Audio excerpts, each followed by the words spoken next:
have the, whoops, I think that's upside down, but I have the mat on as reference for white space around the edge of the cheetah, the fur pattern that I made for the bottom, and then the neck, and that's the neck, and then the cheetah fits on top here, and you see it's raised up like that. So there's the cheetah's neck, the underneath of his ruff, and then he's got a lip underneath. See, it's layered. So you can see the difference between the height here and the height there. And then I'm gonna have to go in and make little, see how I did the little black hairs here?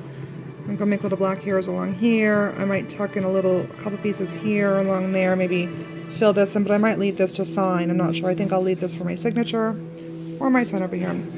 I'm not sure. And I'm gonna go build whiskers now. I'm gonna bring whiskers out along here, maybe down over the mat. I'm not sure. But other than that, he's looking pretty good. You see, he's all stable because I put the scaffolding, so he's supported. That's the finished piece, and of course this is not the same mat I'm going to use. I'll use a black mat. This is just a test mat.